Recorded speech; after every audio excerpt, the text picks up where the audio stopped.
Reply CPWD की तरफ से वो रुका हुआ है मामला। हमारी तरफ से हम लोगों ने ब्लूप्रिंट बना के दिया है। तो आप लोगों को खुद के अंदर वो देखना चाहिए कि आप लोग कहाँ से खुद कमी कर रहे हैं। उसके बाद आप मानू स्टूडेंट्स को हम लोगों को फ्रंट पे आके बोलना पड़ा, जो कि हमारा काम ही नहीं है। हमारा काम है पढ़ना लिखना, देश को आगे बढ़ाना। Instead of doing all this things we are coming here in front of you media asking our rights which is not our right. Obviously आप लोगों ने जब कॉन्स्टिट्यूशन बना था तो सबसे पहले यही सवाल लिखा गया था कि स्टूडेंट्स को पढ़ाना लिखाना है। तो जब हम स्टूडेंट्स को पढ़ाना लिखाने की बात हो रही है तो जमीन क्यों खींची जा रही है हमसे? हमारा हक है, वो हमारी जमीन है, हम वो नहीं देंगे। Thank you so much. ఎందుకంటే ఇక్కడ నేను తెలంగాణ రాష్ట్రానికి చెందిన వ్యక్తి కాబట్టి తెలుగులో మాట్లాడతాను. ఎందుకంటే ఇక్కడ తెలుగు మీడియా చాలా మంది ఉన్నారు. మా మతీన్ అష్రఫ్ ప్రెసిడెంట్ ఏ విధంగా అయితే మొత్తం ఎక్స్ప్లెయిన్ చేశారు మొత్తం ఇష్యూని ఉర్దూలో, సో దాన్నే నేను తెలుగులో కూడా మిమ్మల్ని మీ ముందట ఉంచడానికి ప్రయత్నిస్తాను. కొంచెం తెలుగు కొంచెం వీక్ కూడా కాబట్టి, ఎందుకంటే ఉర్దూ యూనివర్సిటీలో చదివినా కాబట్టి. నా పేరు ఉమర్ ఫారూక్. నేను ఫార్మర్ యూనియన్ ప్రెసిడెంట్ 2019-20లో ప్రెసిడెంట్గా ఉన్నాను. సో ముందుగా మీకు విషయం తెలిసిందే, మాకు కొన్ని రోజుల క్రితం ఒక నోటీస్ అందింది మా రిజిస్ట్రార్కి. మీ దగ్గర అన్యూజ్డ్ ల్యాండ్ ఎంత ఉన్నదనేది మీరు చెప్పండి అని మా రిజిస్ట్రార్కి ఒక నోటీస్ అందింది.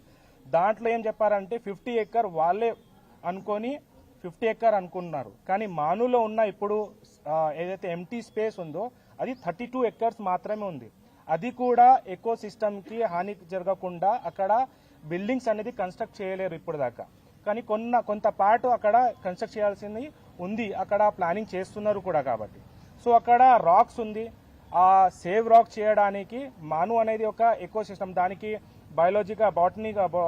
బొటానికల్ మాకు అవార్డ్స్ కూడా రావడం జరిగింది, ఎందుకంటే అక్కడ డిఫరెంట్ స్పీసీస్ కూడా ఉంటున్నాయి. సో అలాంటి ఒక మంచి బ్యూటిఫుల్ క్యాంపస్ని రియల్ ఎస్టేట్ హబ్గా మార్చుకోవడానికి ట్రై చేస్తున్నారు. సో ఒక విషయం నేనేం చెప్పాలనుకుంటుందంటే, ఒక ఎడ్యుకేటెడ్ పర్సన్ లీడర్ అవుతే ఆయన ఎడ్యుకేషన్ గురించి ఆలోచిస్తాడు. ఒక రియల్ ఎస్టేట్ బ్రోకర్ సీఎం అవుతే ఆయన రియల్ ఎస్టేట్ బ్రోకర్ లాగానే పనిచేస్తాడు. ఆయన ఒక మొమ్మాటికి దీంట్లో సందేహం లేదు, ఎందుకంటే ఆయన ఒక రియల్ ఎస్టేట్ బ్రోకర్ కాబట్టే ఇలాంటి ల్యాండ్స్ని ఎడ్యుకేషన్ ఫ్యూచర్ జనరేషన్, ఈయన ఇప్పుడు ప్రజెంట్ రెవెన్యూ జనరేట్ చేయడానికి ఆలోచిస్తున్నాడు, కానీ ఫ్యూచర్లో ఉన్న ఈ యొక్క భారతదేశ ఒక భవిష్యత్తుని ఆయన టార్గెట్ చేస్తున్నాడు. అక్కడ చదువుతున్న పిల్లలు మన ఫ్యూచర్ జనరేషన్, తెలంగాణ కాకుండా యావత్తు భారతదేశానికి ఆయన ఒక ముందడుగు, ఒక ఫ్యూచర్ జనరేషన్ అక్కడ బిల్డ్ చేస్తున్నారు. కానీ అలాంటి సిచ్యువేషన్లో కాంగ్రెస్ గవర్నమెంట్ ఒక విధంగా, ఆయన high command leader Rahul Gandhi education గురించి మాట్లాడతాడు, RSS BJP vice chancellor appoint అవుతున్నారు, ఎడ్యుకేషన్ మొత్తం ఇదైపోయింది, సాఫ్రనైజేషన్ అయిపోయింది, ఎడ్యుకేషన్ అక్కడ అందడం లేదు, రిక్రూట్మెంట్ అవుతలేదు అని అక్కడ ఆయన ఢిల్లీలో కూర్చొని మాట్లాడతాడు. కానీ ఇక్కడ మాత్రం ఆయన సంబంధించిన చీఫ్ మినిస్టర్ మాత్రం ఆయనకు వ్యతిరేకంగా ఆయన మొత్తం అగేన్స్ట్ గా పాలసీస్ తీసుకురావడం జరుగుతుంది. అసెంబ్లీలో అయితే పెద్దగా మాట్లాడుతున్నాడు, అసెంబ్లీలో చెప్తున్నాడు కి ఎడ్యుకేషన్ కి సంబంధించింది మేము ఎంత బడ్జెట్ ఇస్తున్నాం అంత బడ్జెట్ ఇస్తున్నాం.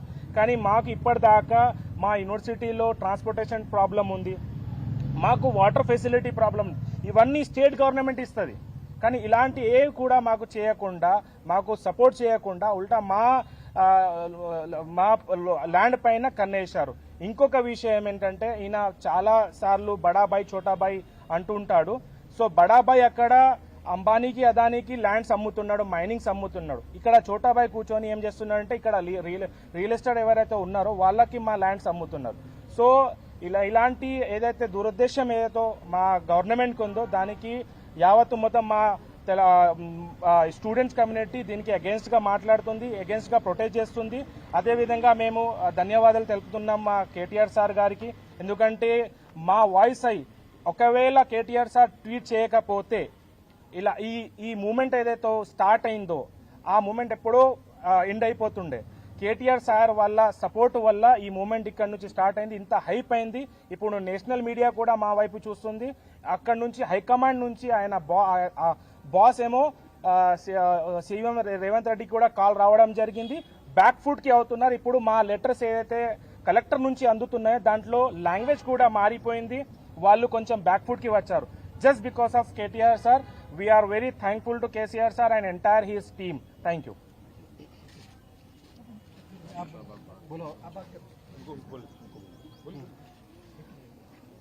मैं आफरीन बेगम रिसर्च स्कॉलर हूँ मौलाना आज़ाद नेशनल उर्दू यूनिवर्सिटी की। जो मौलाना आज़ाद नेशनल उर्दू यूनिवर्सिटी है वो बहुत यंग यूनिवर्सिटी है। आज उसका 29th फाउंडेशन डे है। तो ये यंग यूनिवर्सिटी को अभी हमें यूनिवर्सिटी में कई सारे डिपार्टमेंट्स को एस्टैब्लिश करना है, वहाँ के रिसर्च इन्वायरमेंट को डेवलप करना है, वहाँ की हॉस्टल फैसिलिटी को प्रमोट करना है। तो इन सब चीज़ों की डेवलपमेंट के लिए हमें सेंट्रल गवर्नमेंट से मदद चाहिए थी, हमें कांग्रेस गवर्नमेंट की मदद चाहिए थी कि वो हमें फैसिलेट करे और हमारी मदद करे, ना कि वो हमसे हमारी ज़मीन मांगे। और हमारी यूनिवर्सिटी का मेन जो मकसद है वो गर्ल्स एजुकेशन को प्रमोट करना और साथ ही उर्दू एज ए लैंग्वेज को प्रमोट करना। तो सेंट्रल गवर्नमेंट से हमें जो नोटिस मिली है लैंड को लेने की, हम ये सेंट्रल गवर्नमेंट की ये जो कांग्रेस गवर्नमेंट की जो ये अहमकाना हरकत है इसको बिल्कुल कबूल नहीं करेंगे। हम ये चाहते हैं कि सेंट्रल गवर्नमेंट फौरी तौर पर ये जो शो कॉज नोटिस है उसको विथड्रॉ करे और हमारी जमीन हमको वापस लौटा दे। Thank you. हेलो, मैं आबिद रजा, department of law, Maulana Azad national Urdu university. आज जो हमारे मौलाना आज़ाद नेशनल उर्दू यूनिवर्सिटी पे जो आफत आई हुई है आप सभी जान रहे हैं। ये यूनिवर्सिटी इस वजह से बुनियाद रखी गई थी इस यूनिवर्सिटी की ताकि बच्चे अपने तालीम हासिल कर सके, न कि इसलिए बुनियाद रखा गया था कि इस पर बिजनेस या अपने मफाद के लिए काम किया जा सके। आपको मैं बता दूं कि आर्टिकल 21 और 20A हमको ये कहता है राइट टू एजुकेशन और राइट टू लाइफ का हमें देता है। राइट टू एजुकेशन को कई तरीके से हटाने की कोशिश की जा रही है। वो एक तरीका ये है कि बच्चे जहां पर तालीम हासिल कर रहे हैं उनके जगहों को छीन लें। आज देखें कि आज कई हुकूमतें ऐसी हैं जो अपने जगहों से अपने अल्फाजों का इस्तेमाल करके उर्दू को बदनाम करने की कोशिश कर रहा है, तो कोई लैंड लेकर बदनाम करने की कोशिश कर रहा है। आज ये हुकूमत हमसे कहती है कि अनयूज्ड है। भाई मैं आपसे पूछना चाहता हूं, अनयूज्ड आपने कैसे कहा इस लैंड को? क्या आपको मालूम होनी चाहिए कि कहीं भी यूनिवर्सिटी जो अपने उरूज को तय करती है वो धीरे धीरे करती है। अभी हमारी यूनिवर्सिटी को कितने साल ही हुए हैं? अभी हमारी यूनिवर्सिटी तो अभी कोरोना वबाल से आई है। अब हम धीरे धीरे लॉ डिपार्टमेंट हमारा नहीं था, डिपार्टमेंट ने एस्टेब्लिश हुआ। और अगर हम मानते हैं कि एडमिनिस्ट्रेशन ने गलती की है, हाँ एडमिनिस्ट्रेशन ने गलती की है कि वो अपना प्रपोजल नहीं दे रहे हैं, प्री प्लान नहीं दे रहे हैं, हम मानते हैं उनकी गलती, वो गलती कर रहे हैं, लेकिन उनकी निग्लिजेंस हम क्यों भुगते? सर मैं सरकार से यह पूछना चाहता हूं कि आप तो तलबा के हक में बात करनी चाहिए थी ना। आर्टिकल 29 और 30 ये कहता था आपको कि आप माइनॉरिटीज को, जो बच्चे दिगर इलाकों से आकर तालीम हासिल कर रहे हैं, उनके तालीम के मफाद के लिए आप करते हैं, न कि लैंड के छीने। मैं as a law student Maulana Abul Kalam Azad national Urdu university पूरे होशो हवास के साथ आज